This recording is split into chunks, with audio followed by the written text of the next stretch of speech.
Welcome to kingdom of knowledge. Kingdom of knowledge के इस YouTube channel पे आप सबका स्वागत है। आज की इस वीडियो में हम पढ़ने वाले हैं छत्तीसगढ़ का मध्यकालीन इतिहास, जिसमें दो राजवंशों के बारे में हम पढ़ने वाले हैं। आज का वीडियो काफ़ी इंपॉर्टेंट है यदि आप छत्तीसगढ़ किसी भी एग्जामिनेशन की तैयारी कर रहे हैं तो। इसके पहले हमने कलचुरी राजवंश को काफ़ी अच्छे से पढ़ा है। यदि आपने वो नहीं देखा तो जाकर ज़रूर देखें, उसके बाद यह वीडियो देखें, तब आपको काफ़ी अच्छे से समझ में आएंगी। और वीडियो स्टार्ट करने से पहले यदि आपको वीडियो अच्छा लगता है तो वीडियो को लाइक करें, वीडियो को ज़्यादा से ज़्यादा शेयर करें। चैनल पर नए तो चैनल को सब्सक्राइब कर लें। आपको काफ़ी इंपॉर्टेंट वीडियोस जो कि एग्ज़ाम में आपके लिए काफ़ी उपयोगी होंगे, ऐसे आपको मिलते रहेंगे। तो स्टार्ट करते हैं आज के वीडियो को और देखते हैं आज हम क्या पढ़ने वाले हैं। तो आज के इस वीडियो में हम पढ़ेंगे छत्तीसगढ़ में फड़ी नागवंश के बारे में, जो कि कवर्धा क्षेत्र में शासन करता था। उसके बाद देखेंगे छिद्दक नागवंश के बारे में, जो कि चक्रकूट दंतेवाड़ा वाला एरिया में शासन करता था। दोनों ही राजवंश काफ़ी बड़ा नहीं है, थोड़े थोड़े चीज़ें हैं जिसको हमें पढ़ना है। काफ़ी छोटा राजवंश है दोनों। तो स्टार्ट करते हैं आज के सेशन को और सबसे पहले हम देखते हैं कवर्धा के फड़ी नागवंश के बारे में। कवर्धा के फड़ी नागवंश के बारे में हम देखने से पहले समझ लेते हैं कि इनका शासन क्षेत्र क्या था। तो जैसे अभी मैंने बताया, कवर्धा के फड़ी नागवंश। तो आज के डेट में कवर्धा कहाँ है तो आप मैप में देख सकते हैं, ये वाला जो रीजन है ना, ये वाला रीजन उस आज के डेट में कवर्धा ये कहलाता है, जिसे आज हम कबीरधाम के नाम से जानते हैं। लेकिन उस टाइम ये जो रीजन था ना, ये माइकल श्रेणी वाला रीजन था छत्तीसगढ़ का, जो कि राजनांदगांव की सीमा को छूता था, राजनांदगांव तक जाता था। ये पूरा एरिया कवर्धा के फड़ी नागवंश के शासक के शासन क्षेत्र होते थे। ये पूरा एरिया जो आपको भी मैप में मैंने दिखाया, तो यहाँ पर शासन करते थे कवर्धा के फड़ी नागवंश। इसलिए इन्हें कवर्धा का फड़ी नागवंश इसलिए कहा जाता था क्योंकि कवर्धा इनका स्पेसिफिक एरिया था, वहाँ इनकी राजधानी हुआ करती थी। तो अब समझते हैं इनका शासनकाल क्या था, कहाँ से कौन कौन शासक हुए, क्या क्या इन्होंने काम किया, वो सब इम्पोर्टेंट है, एग्ज़ाम में पूछा जाता है। तो हम देखते हैं इनका शासनकाल जो था ना कवर्धा के फड़ी नागवंश का, वो 11वीं से लेकर 14वीं शताब्दी के आसपास था। 11वीं सदी से लेकर 14वीं सदी के आसपास ये शासन करते थे। इनका शासन क्षेत्र क्या था तो कवर्धा का एरिया था, आसपास के कवर्धा के एरिया में शासन करते थे।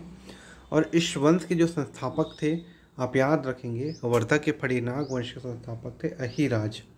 अहिराज को इस वंश का संस्थापक माना जाता है, परंतु अहिराज के बारे में और ज़्यादा जानकारी नहीं है। तो एग्ज़ाम में आपको पूछ दे कि कवर्धा के फड़ी नाग वंश के संस्थापक किन्हें माना जाता है, तो आपका आंसर होगा अहिराज। उसके बाद इस वंश के जो प्रमुख शासक जिनके बारे में कुछ कुछ जानकारी अब प्राप्त है, वो केवल 3 हैं। पहले हैं गोपाल देव, दूसरे हैं रामचंद्र देव, तीसरे हैं मोनिंग देव। मोनिंग देव इस वंश के अंतिम शासक थे, तो आप याद रखें।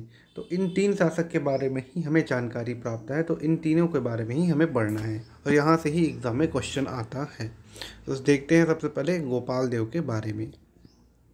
गोपाल देव के बारे में क्या याद रखना है, इनके इम्पोर्टेंट काम जो जो इन्होंने कार्य करवाए थे वो इम्पोर्टेंट है। जैसे कि आप देख सकते हैं, ये जो मंदिर आपको दिख रहा है ना, ये है कवर्धा का भोरम देव मंदिर, जो कि छत्तीसगढ़ का खजुराहो के नाम से भी प्रसिद्ध है ना। तो इस मंदिर का निर्माण किसने कराया था तो आप याद रखेंगे, गोपाल देव ने। 11वीं सदी में गोपाल देव के शासन में लक्ष्मण देव राय के द्वारा निर्माण कराया गया था। किसका? ये जो कवर्धा का भोरम देव मंदिर का। शासनकाल गोपाल देव का था। हालांकि गोपाल देव ने ही आदेश दिया था अपने एक अधिकारी को, जिसका नाम था लक्ष्मण देव राय।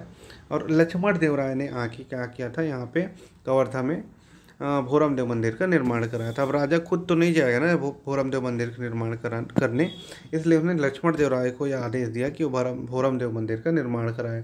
तो अब यहाँ पे एक कन्फ्यूज़न होता है, यदि एग्ज़ाम में पूछा जाए कि कवर्धा के भोरम देव मंदिर का निर्माण किसने कराया, और ऑप्शन में ये गोपाल देव नहीं रहता है और ऑप्शन में लक्ष्मण देव राय रहता है, तो आंसर होगा लक्ष्मण देव राय। बट यदि दोनों हैं तो आंसर क्या होगा, गोपाल देव। ठीक है, तो इस चीज़ को आप याद रखेंगे। उसके बाद आप याद रखें कि भोरम देव मंदिर को छत्तीसगढ़ का खजुराहो के नाम से भी जाना जाता है। भोरम देव के बारे में आप जान लें, भोरम देव एक प्रकार का आदिवासी देवता है, आदिवासी देवता होते हैं भोरम देव। जनरली शंकर भगवान का अवतार माना जाता है। भोरम देव जो मंदिर है, ये जो मंदिर आपको दिख रहा है ना, ये नागर शैली में बना हुआ है। मंदिर निर्माण की कई शैलियाँ होती हैं, नागर शैली, बेशट शैली, तो इस प्रकार से नागर शैली में बना हुआ है, इसको भी याद रखें। और इसे छत्तीसगढ़ का खजुराहो इसलिए कहा जाता है क्योंकि यह मंदिर चंदेल वंशी राजा के द्वारा निर्मित खजुराहो मंदिर, जो कि मध्य प्रदेश का एरिया में बना हुआ है। तो उससे मिलता जुलता है। और नागर शैली में खजुराहो मंदिर भी बना है और भोरमदेव मंदिर भी बना है, इसलिए छत्तीसगढ़ का इसे खजुराहो भी कहा जाता है। तो गोपाल देव के बारे में इतनी इन्फॉर्मेशन आप जरूर याद रखें, एग्ज़ाम में पूछ दिया जाता है। इसके बाद हम देखते हैं रामचंद्र देव के बारे में। रामचंद्र देव के बारे में आप याद रखेंगे कि 14वीं शताब्दी में मड़वा महल और छेरकी महल का निर्माण इन्होंने करवाया था। किसने करवाया था मड़वा महल और छेरकी महल का निर्माण? तो रामचंद्र देव ने 14वीं शताब्दी में मड़वा महल और छेरकी महल का निर्माण रामचंद्र देव ने करवाया था। मड़वा महल आप इमेज में देख सकते हैं, ये है मड़वा महल का इमेज, जो कि विवाह का प्रतीक है। उस टाइम में शायद यहाँ पे विवाह वगैरह कार्यक्रम हुआ करते थे, तो विवाह का प्रतीक माना जाता है इसे। मड़वा महल के जो दरवाज़ा है, मुख्य दरवाज़ा को हाथी दरवाज़ा के नाम से जाना जाता है। जब मड़वा महल का जो मुख्य दरवाज़ा है उसे हाथी दरवाज़ा के नाम से जाना जाता है। यह क्वेश्चन पूछा गया है एक बार किसी एग्जामिनेशन में, तो आप याद रखें इसे। इन्हीं के शासनकाल में कवर्धा महल का निर्माण महाराजा धर्मराज सिंह ने करवाया था। अब यहाँ पर भी इम्पोर्टेंट एक फैक्ट है, कवर्धा महल का निर्माण रामचंद्र देव के शासनकाल में हुआ था, लेकिन निर्माण किसने करवाया था? तो महाराजा धर्मराज सिंह ने। यह क्वेश्चन भी पूछा गया है कि कवर्धा महल का निर्माण किसने कराया है, तो आप याद रखेंगे महाराजा धर्मराज सिंह। और यदि आपको ये पूछ दे कि किसके शासनकाल में कवर्धा महल का निर्माण किया गया, तो आपका आंसर होगा रामचंद्र देव। लेकिन यदि आपसे पूछे कि किसने बनवाया है, तो उसका आंसर होगा महाराजा धर्मराज सिंह के द्वारा। तो याद रखें, कवर्धा महल का निर्माण महाराजा धर्मराज सिंह ने करवाया है रामचंद्र देव के शासनकाल में। तो इतनी बातें हैं, इतना 2-4 फैक्ट है जिसको आप याद रखें रामचंद्र देव के बारे में। इसके बाद अंतिम शासक जो हुए थे इस वंश के, वो थे मोनिंग देव थे। तो याद रखें मोनिंग देव इस वंश के अंतिम शासक थे। जैसे कि मैंने कलचुरी रायपुर की कलचुरी वंश के बारे में पढ़ाया था, तो बताया था कि मोनिंग देव को, जो कि फड़ी नागवंश के अंतिम शासक थे, रायपुर के कलचुरी शासक राय ब्रह्मदेव ने मोनिंग देव को पराजित कर लिया था। इस प्रकार से कलचुरी शासकों ने फड़ी नागवंशियों को पराजित करके अपने में मिला लिया था। ये चीज़ मैंने कलचुरी जब पढ़ाया था वहाँ बताया था। तो याद रखें मोनिंग देव फड़ी नागवंश के अंतिम शासक हैं, और इस प्रकार क्वेश्चन एग्जाम में पूछे गए हैं, तो आप याद रखें इस चीज़ को। कुछ क्वेश्चन देख लेते हैं जो यहाँ से पूछे गए हैं प्रीवियस एग्जामिनेशन में। जैसे कि आप देख सकते हैं CGPSC का ये 2014 का एक एग्ज़ाम है, वहाँ पूछा है कि कवर्धा महल का डिजाइन और निर्मित कवर्धा महल डिजाइन और निर्मित किया गया है। तो अभी मैंने बताया कि इसके द्वारा महाराजा धर्मराज सिंह के द्वारा, अभी जस्ट कुछ देर पहले मैंने बताया। और किसके टाइम में बना है, तो आप याद रखेंगे रामचंद्र देव के टाइम में। भोरमदेव मंदिर का निर्माण हुआ किसके का शासनकाल में हुआ, ये पूछा गया। भोरमदेव मंदिर का निर्माण हुआ छिदक नागवंश, नलवंश, फड़ी नागवंश, कलचुरी नागवंश। वो ऑप्शन फड़ी नागवंश यहाँ पे आपको लेके चलना है, क्योंकि हम पढ़ रहे हैं भोरमदेव मंदिर किसने बनाया था, तो गोपाल देव ने, जो कि फड़ी नागवंश का शासक था। इसके बाद नेक्स्ट क्वेश्चन देख सकते हैं कि श्री लक्ष्मण देव राय द्वारा निर्माण किया गया है।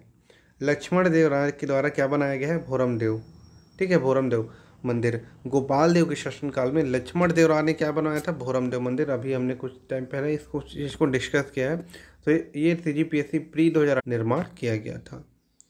इसके बाद हम आगे देखते हैं चक्रकूट या फिर बारसूर के छिदक नाग वंश के बारे में। छिदक नाग वंश के बारे में हम देखते हैं। यह भी काफ़ी इंपॉर्टेंट एग्जाम में यहाँ से भी क्वेश्चन आते हैं। इनका जो शासनकाल था वो था 11वीं से 14वीं शताब्दी के आसपास। इनकी राजधानी हुआ करती थी उस टाइम चक्रकूट। आज के जो बारसूर दंतेवाड़ा क्षेत्र है वहाँ इनकी राजधानी हुआ करती थी, और उसे कहा गया था चक्रकूट। और इस वंश के संस्थापक पूछ रहे आपसे कि छिदक नाग वंश के संस्थापक कौन थे, तो आप याद रखेंगे कौन थे? नृपति भूषण।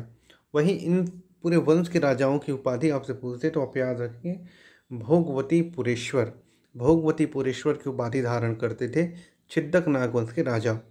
और इस वंश के अंतिम शासक आप याद रखेंगे हरिश्चंद्र थे। तो ये कुछ इंपॉर्टेंट यहाँ से क्वेश्चन अक्सर बनते हैं, बट और जो इम्पोर्टेंट फैक्ट है वो मैं आपको आगे बताता हूँ। इतना आप जरूर याद रखें छिदक नाग वंश के बारे में। इस वंश के जो प्रमुख शासक की जब हम बात करते हैं तो सबसे पहले थे नृपति भूषण, जो कि इस वंश के संस्थापक थे। धारावर्ष, मधुरांतक, सोमेश्वर देव, कन्हर देव, राजभूषण, जगत देव, हरिश्चंद्र। और याद रखें नृपति भूषण संस्थापक थे और हरिश्चंद्र अंतिम शासक थे। तो ये शासक का क्रम आप इस तरह से क्रोनोलॉजिकली याद रखें, काफ़ी इंपॉर्टेंट है। अब हम एक एक शासक के बारे में देखते हैं जो इम्पोर्टेंट है, और सभी शासक के बारे में नहीं पढ़ेंगे, जहाँ जिनके बारे में जानकारी है और जहाँ से क्वेश्चन आते हैं उन्हीं के बारे में हम देखते हैं। तो सबसे पहले हम देखते हैं धारावर्ष के बारे में। इनके बारे में आप ये याद रखें कि इनके सेनापति का नाम चंद्रादित्य था। इनके सेनापति का नाम क्या था? चंद्रादित्य था। और धारावर्ष अपने सेनापति चंद्रादित्य के द्वारा कई काम करवाता है बारसूर वाले क्षेत्र में, दंतेवाड़ा क्षेत्र में। जैसे सबसे पहले बत्तीसा मंदिर का निर्माण करवाता है, देन मामा भाजा मंदिर का निर्माण करवाता है, चंद्रदित्तेश्वर मंदिर का निर्माण करवाता है, विशाल गणेश की प्रतिमा, जो कि कहीं ना कहीं किसने बनाया था? तो याद रखेंगे चंद्रदित्य ने, बट इसको आप बनवाया किसने था? धारावर्ष ने इसको आदेश दिया था, तभी तो ये बनाया था ना, क्योंकि उस टाइम इस क्षेत्र का राजा कौन था? धारावर्ष था, और उनके सेनापति थे चंद्रादित्य। तो आपसे यदि पूछे कि बत्तीसा मंदिर का निर्माण किसने करवाया, तो आंसर होगा धारावर्ष। लेकिन बत्तीसा मंदिर का निर्माण किसने करवाया और आपको ऑप्शन में धारावर्ष नहीं दिया जाता और चंद्रादित्य दिया जाता है, तो उसका आंसर होगा चंद्रादित्य। तो इतना आप याद रखें कि बत्तीसा मंदिर, मामा भाजा मंदिर, चंद्रदित्तेश्वर मंदिर, विशाल गणेश की प्रतिमा किसने बनवाया है? तो चंद्रादित्य ने बनवाया है। बटन तो उस समय आदेश किसका मिला था इसको? धारावर्ष का। तो यदि क्वेश्चन आपसे पूछा जा रहा है तो ऑप्शन जरूर चेक करें क्या उसमें दोनों है तो आपको धारावर्ष लेना होगा। यदि चंद्रादित्य है तो चंद्रादित्य सही आंसर होगा। यदि चंद्रादित्य ऑप्शन में ना हो, यदि धारावर्ष दिखे तो ये भी सही आंसर होगा। अब हम देखते हैं सोमेश्वर देव के बारे में। सोमेश्वर देव की उपाधि आप याद रखें, इनकी उपाधि थी महाराजाधिराज की। इससे पहले मैंने क्या बताया था कि जो चक्रकोट के जितने भी ये राजवंश हुए, इस चक्रकोट के छिद्रक नागवंश में जितने भी राजा वो सभी क्या उपाधि धारण करते थे? भोगवती पुरेश्वर की। बट सोमेश्वर देव ने एक स्पेशल उपाधि धारण किया, वो था महाराजाधिराज। याद रखें, इंपॉर्टेंट है, महाराजाधिराज है इनकी उपाधि। कलचुरी शासक जाजलदेव प्रथम ने इन्हें पराजित किया। वह इन्हीं की पूरे परिवार को बंदी बनाकर रतनपुर ले गए थे। मैंने जब कलचुरी पढ़ाया था तब वहाँ पे बताया था कि जाजलदेव प्रथम काफ़ी शक्तिशाली थे, और जब वो सोमेश्वर देव के ऊपर अटैक करते हैं तो सोमेश्वर देव हार जाते हैं, और सोमेश्वर देव को पूरे परिवार सहित बंदी बना के जाजलदेव कैद खाना में डाल देता है, परंतु कुछ टाइम बाद उन्हें छोड़ भी देता है। तो सोमेश्वर देव के बारे में आप इतना याद रखें। इसके बाद आगे हम देखते हैं कन्हर देव के बारे में। कन्हर देव के बारे में आप याद रखें, कलचुरी शासक पृथ्वीदेव प्रथम ने कन्हर देव को पराजित किया था। इस बात का उल्लेख अमोदा से प्राप्त ताम्रपत्र में है। तो पृथ्वीदेव प्रथम जो कि कलचुरी वंश का शासक था, उसने कन्हर देव जो कि छिद्रक नागवंश का शासक था उसे पराजित किया था। एक बात आप याद रखें। कथन वाले प्रश्न में ऐसे क्वेश्चन डाल दिए जाते हैं, आपको यदि पता नहीं रहेगा तो आप समझ नहीं पाते, आंसर सही नहीं कर पाते। तो जो फैक्ट आपको बताया जा रहा है काफ़ी इंपॉर्टेंट है, जरूर याद रखिए। हरिश्चंद्र देव के बारे में देखते हैं। अंतिम शासक थे इस वंश की ये। अन्नम देव ने हरिश्चंद्र देव को हराकर बस्तर क्षेत्र में काकतीय वंश की नींव रखी थी। इसके बाद क्या, अब हरिश्चंद्र देव को कौन हरा देता है भाई? तो काकतीय वंश का एक राजा था अन्नम देव, ये हरा देता है और वो एरिया पे खुद कब्जा कर लेता है और एक नया वंश वहाँ से स्टार्ट हो जाता है, जिसे कहा गया काकतीय वंश के बारे में। नेक्स्ट वीडियो में हम काकतीय वंश के बारे में पढ़ेंगे।